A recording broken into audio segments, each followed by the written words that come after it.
Bonjour, bienvenue sur Sudokanar. Dans cette vidéo, on va revenir sur une partie d'une épreuve intitulée Beginners Contest, organisée par Logic Masters Deutschland et plus précisément par l'auteur Roland Voigt. Il y avait 15 grilles réparties, 3 grilles de 5 genres de jeux de logique, et à chaque fois c'était destiné aux débutants, ce qui veut dire que les grilles étaient en fait assez faciles. Bon, elles étaient assez faciles, mais n'empêche que j'ai pas réussi à résoudre les 15 dans le temps imparti. Certaines étaient un petit peu moins faciles que d'autres, à mon sens. On va commencer par 3 grilles de Pentomino, de Philomino. J'ai déjà présenté ce jeu sur la chaîne, je vais rappeler en vitesse. Vous voyez qu'il y a des numéros et on doit découper cette grille en régions. Et à chaque fois, le 3 ici va être dans une région de 3 cases, le 6 dans une région de 6 cases, et ainsi de suite. Et deux cases voisines ne peuvent pas avoir le même nombre de cases. Alors, donc deux régions, oui, qui partagent une arête. Donc, par exemple, on voit que les régions touchant chacun de ces deux ici ne peuvent pas se toucher. Donc aucun des deux ne peut descendre, sinon ça ferait une région de taille au moins 3. Donc en fait, ici c'est un 1. Et les régions de taille 2 sont comme ceci. Ce qui fait qu'on a forcément un 3 ici. On peut remarquer que le 6 ici est pris en sandwich entre un 3 et un 4. Il doit donc sortir comme ceci. De même pour ce 4 qui doit sortir comme ça, puis comme ça. Ce 1 est isolé. Et il reste à déterminer si le 4 descend ou s'il monte. Ou s'il va à droite. Mais on voit que s'il va à droite, cette case est isolée. Il faudra qu'elle soit égale à 1. Et ça ferait 2 1 qui se touchent. Ça n'est pas permis. Donc ce 4 doit descendre. Maintenant, on peut remarquer que ce 5 va forcément rejoindre celui-ci. Parce que si on essaye de ne pas les faire se rejoindre, on voit qu'il n'y a que 4 cases de disponibles. Donc ce 5 doit rejoindre celui-ci. Ce qui veut dire que puisque là on a déjà 4 cases de cette région de taille 5, au plus on peut prendre celle-ci vers le haut, mais on ne pourra pas prendre celle-là. Donc celle-ci est isolée du reste. Elle ne peut pas contenir 1, donc elle contient au moins 2. Ça veut dire qu'en fait on a une région de taille 2 ici. On en a une là en bas aussi. Il reste à déterminer où se termine ce 5. Alors là, on va faire un petit calcul. On va voir si ces deux 6 sont ensemble ou pas. Ce qu'on peut remarquer, c'est que ce 3 est séparé de celui-ci et de celui-ci. Alors supposons qu'il y ait deux régions de taille 6 ici. Ça nous fait au total 6 plus 6, 12, plus 3, 15, plus 3, 18, plus 3, 21, plus 5, 26 cases. 26 cases à mettre là-dedans. Il y en a 36 au total, et il y en a déjà plus de 10 de remplis, donc ce n'est pas possible. Donc ça veut dire que ces 6 sont ensemble, on est obligé de les faire se rejoindre comme ça. Par conséquent, ce 3 est obligé de descendre, comme ceci. Le 5 se propage comme ceci, et ici ça ne peut valoir que 1. On a un 3 qui va comme ceci, le 6 qui se termine comme ça, le 3 se termine comme ceci, et on a un 1 comme ça. Et voilà donc qui conclut la résolution de ce premier Philomino, qui était un des problèmes censément les plus faciles de la collection. Voici le deuxième Philomino, qui a priori est un peu plus difficile. Et on va commencer de la même façon avec ces deux ici qui ne peuvent pas descendre. Et on voit que le 5 doit sortir ici, le 2 aussi. Le 5 doit continuer de sortir. Et là, les 3 ne peuvent pas se rejoindre. On voit que ce 3 peut aller une case comme ceci. S'il va là ou là, ça fait déjà 4 cases connectées, ça n'ira pas. Donc il est obligé de descendre encore. Le 5 se termine donc de cette manière-là. Regardons ce qui se passe par ici.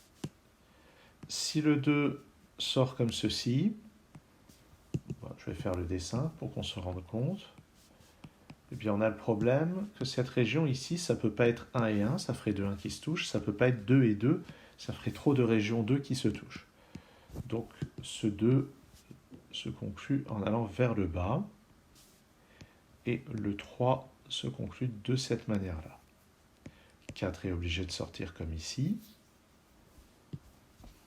Et maintenant, regardons où va le 4. Est-ce qu'il monte? S'il monte, ben là, on a un problème parce qu'on a 3 cases. Ça ne peut pas être 1, 1 et 1, évidemment. Il ne peut pas y avoir de 2, comme ceci ou comme ça se toucherait. Et on ne peut pas avoir 3 parce que ça toucherait ça.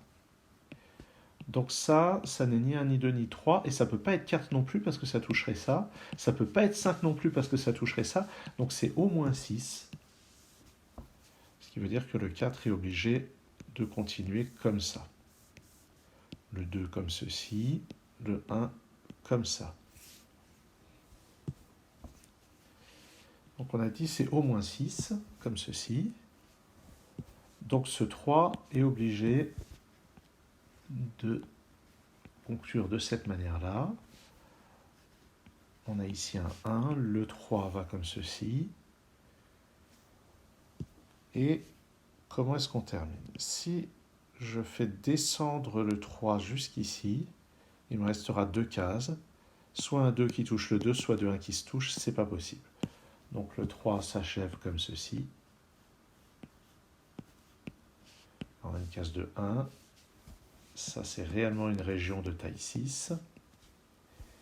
Ici, il y a 3 cases. Ça ne peut pas être une région de taille 3. Ça toucherait ceci. Je ne peux pas mettre un 1 ici, ni un 2 là. Donc le seul découpage possible, c'est ça. Et on va passer au troisième philomino. Alors en fait, je ne le trouve pas spécialement plus difficile que le précédent. Pourtant, le premier rapportait 10 points et celui-ci rapportait 25 points. Ça a été estimé plus difficile. Peut-être que cette technique de repérer cette longue région est un peu inhabituelle dans un concours de débutants. C'est vrai que même si je n'ai pas résolu des dizaines et des dizaines de philomino, je ne suis pas un débutant pour autant. Passons au troisième. Et où est-ce qu'on va commencer? Bien par ces deux, encore une fois, qui ne peuvent pas descendre. Ce 2 ne peut pas aller ici ni là. Celui-ci non plus, donc celui-ci est obligé de descendre.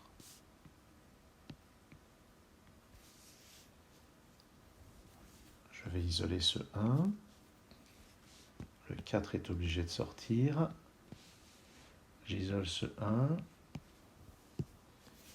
Où est-ce qu'on va regarder? Donc ce 2 ne va pas par là ni par là.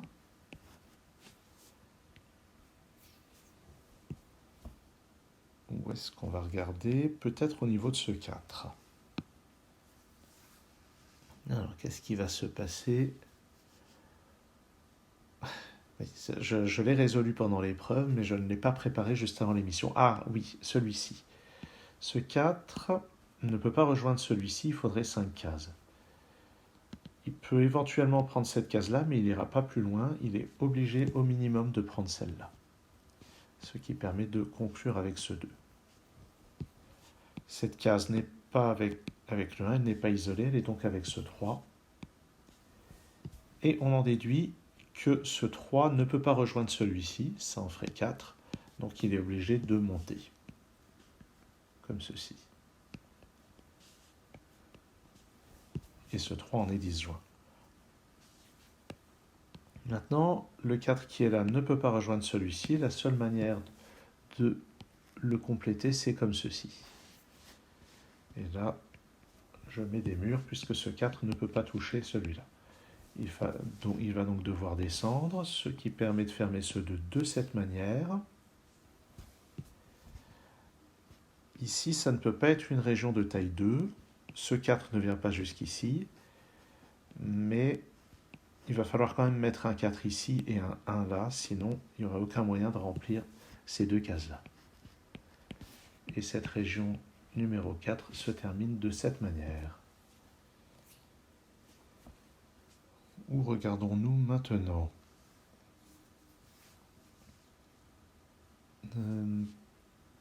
Peut-être qu'on peut se demander ce qui se passe par ici. On peut envisager un 1 ici, sauf que si on fait ça, qu'est-ce qu'on va mettre là-dedans? Si je mets un 1 ici, je ne peux pas mettre une région de taille 2 ici, ça toucherait ce 2.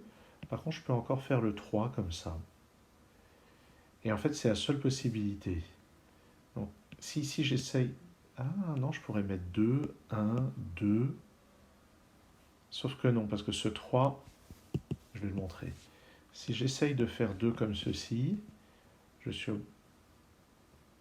Alors, je peux encore faire le 3 comme ça. Bon, c'est probablement pas là qu'il faut regarder pour le moment. Non, là où on peut regarder, par contre, c'est ce qui se passe avec ce 3. Il ne peut pas rejoindre ce 3, c'est trop loin. Il peut éventuellement aller par là, mais il va être obligé de toute façon de descendre ici.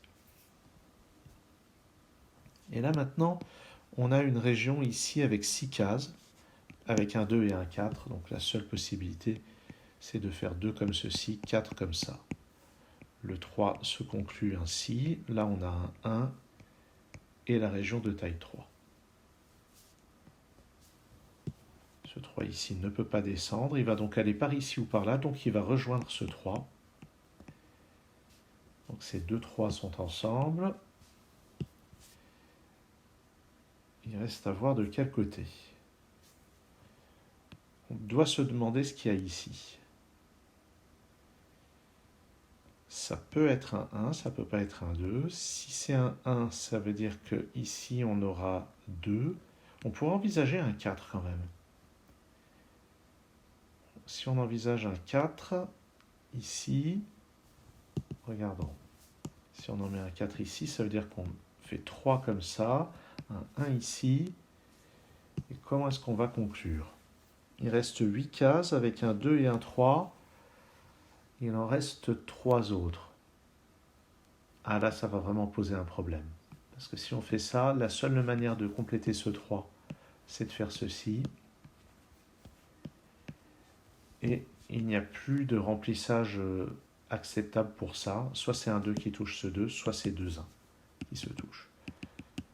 Bon, j'ai peut-être fait inutilement compliqué. J'ai probablement fait inutilement compliqué. En fait, la question c'est, est-ce que ça c'est un 1 ou autre chose? Si c'est pas un 1, c'est pas un 2, c'est pas un 3 qui toucherait ce 3, c'est pas un 4, il faudrait faire un 5. Et effectivement, si je fais un 5 ici, on voit que ce 2 et ce 3 entrent en conflit. Donc ça c'est forcément un 1. Pas besoin de faire les grandes contorsions que j'ai mentionnées juste avant. Maintenant, on peut remarquer que ce 3 descend au plus d'une case, parce qu'après ça vient toucher ça. Donc le 3 est obligé de monter ici, ce qui force le 2 à être de cette manière. Et puis, donc à ce moment-là, on peut imaginer 3.